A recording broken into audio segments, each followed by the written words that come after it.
Hoje o cenário de petróleo é que a gente tem os estoques caindo numa velocidade enorme e tá bem claro, eu acho que tá ficando cada dia mais claro, dado que o preço não para de subir, que tá faltando petróleo no mercado. Esse eu acho que é o primeiro ponto aqui para a gente colocar sobre petróleo. Só que tem, olhando para frente, assim, você tem um deal para sair do Irã, como o Oliver falou, do Irã com o Ocidente, né, com a Europa e com os Estados Unidos, que caso saia esse deal, e nesses últimos dias eu acho que está ficando mais claro que esse acordo, né, vai sair, os Estados Unidos e o Ocidente eles vão tirar as sanções sobre o Irã, você pode ter uma entrada significativa de petróleo no mercado.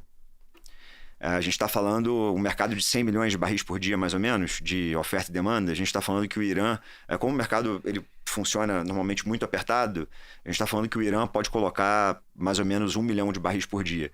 1 milhão e alguma coisa de barris por dia já vai fazer, vai arrefecer o petróleo. Eu acho que ele vai deixar de subir da maneira que ele estava subindo, né, na velocidade que ele estava subindo. Qual que é o déficit hoje? Você tem ideia, mais ou menos, de cabeça? Hoje, a gente está vendo, nos Estados Unidos, a gente está vendo a cada semana uma queda de estoques na casa de 10 milhões de barris. Tá. Só nos Estados Unidos. Tá? Por semana, você está tendo 10 milhões de barris de queda e os estoques não param de cair. Caíram no ano passado direto, quase todas as semanas, e esse ano continuou caindo em uma velocidade forte. Tanto que, é o que eu falei, quanto mais cai o estoque, e os estoques já estão no nível bem baixo, o preço ele começa, ao invés dele pular de 1 em 1, ele começa a pular de 5 em 5, começa a pular de 10 em 10, que é um cenário que a gente pode estar indo aí para o preço do petróleo. Então, se esse acordo com o Irã, ele de fato acontecer, eu acho que a gente vai ter uma arrefecida, tá, no petróleo, porque o Irã tem muito estoque, tá? A gente está falando aí de 50 milhões a 80 milhões de barris que o Irã tem em estoque. O Irã começou a se movimentar já, ele foi na Coreia do Sul. A Coreia do Sul era a grande compradora de petróleo do Irã. Ele foi na Coreia do Sul essa semana para já começar a iniciar uma negociação, né, da venda de petróleo dele. Ele tem conversado com a China também.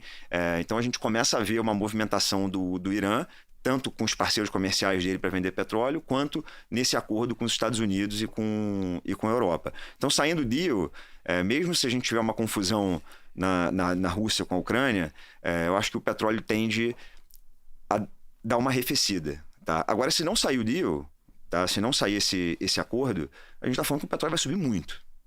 Aí, a gente está falando provavelmente de preços que inimagináveis.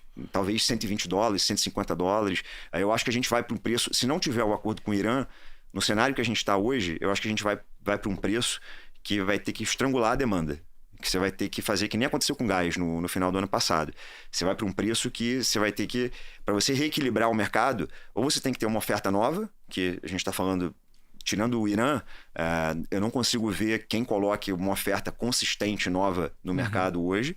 Tá, dado que o produtor americano não está produzindo tanto quanto o mercado esperava. Enfim, os árabes estão satisfeitos com o preço do petróleo, os russos também. Então, dado que você não vai ter oferta, se não tiver esse acordo com o Irã, você vai ter que reequilibrar o mercado na demanda. E como é que você reequilibra o mercado na demanda? Com preço. O preço sobe até o ponto que a demanda tem que arrefecer. Você vai deixar de usar seu carro, você vai deixar de fazer uma viagem, porque o preço da gasolina vai estar R$10, algo do gênero. Qual vai ser esse preço? Não sei. É $90? Não. É 100? Acho que não. 120? Acho que a gente começa a discutir a partir de 120 e talvez vá muito mais. Quem diria que o preço do gás na Europa ia para 180 euros o milhão de BTU? Ninguém diria isso. Quem diria que o preço do minério de ferro subiria o que subiu no final do ano passado? Também ninguém diria. Ninguém falaria isso. Então, aconteceu por quê? Porque você não tem. E quando você não tem, você tem que ir para um preço que vai estrangular a demanda. Então, essa é a questão do petróleo, tá, com relação à Rússia. Se tiver o acordo com o Irã, arrefece.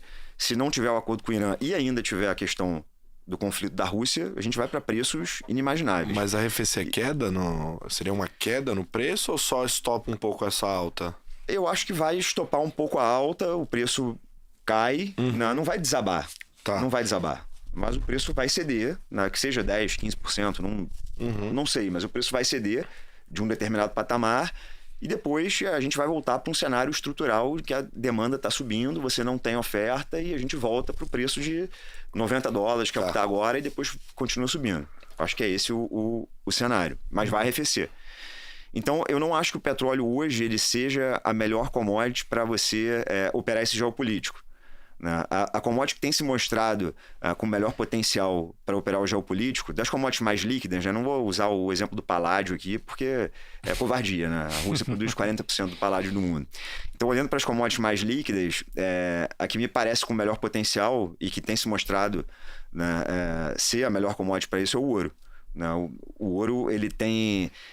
normalmente ele tem uma relação inversa com o juro real americano, ou seja, o juro real americano sobe, o ouro normalmente cai, né? E essa relação foi totalmente quebrada nesse ano. É impressionante como foi quebrado isso. E fora isso, fora toda a demanda que está tendo, né, de ouro, você tem toda essa questão geopolítica que está fazendo o preço subir. Fora que a gente está falando que a Rússia produz 10% do ouro do mundo. É um grande produtor de ouro global. Se tiver qualquer problema com o ouro, vai subir ainda mais. Então, eu vejo esse porto seguro, né, digamos assim, do ouro para essa questão geopolítica com melhor potencial do que o petróleo. E aí você tem outras commodities também. Você tem, por exemplo, o alumínio. A Rússia é super relevante no alumínio. O alumínio provavelmente vai subir bem, como foi o caso lá em 2018, quando teve a sanção. Enfim, tem uma série de commodities para você escolher. Mas o petróleo, a gente vai ter que esperar esse acordo com o Irã sair. Entender como vai ser esse acordo... Enfim, tá muito incerto, entendeu? Então eu acho que vai ficar capeada ali a commodity, o petróleo.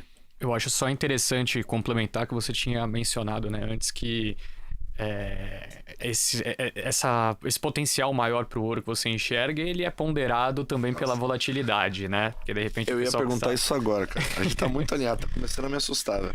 Não, porque de repente o pessoal que tá nos escutando vê, o ouro subiu menos do que o petróleo, mas a volatilidade do petróleo também é porque forte, depois né? fala, o cara falou lá que era melhor, exatamente. Né? O petróleo ele tem uma volatilidade que é muito maior do que a volatilidade do ouro. Então, uma alta de 20% no petróleo é uma alta relevante. Para o ouro, uma alta de 5%, 10% já é uma alta muito relevante. Uhum. Entendeu? Porque é uma commodity que se mexe menos. Uhum. Né? O ouro, a gente está falando, é uma commodity de $100 bilhões por dia de negociação. Então, é bastante coisa.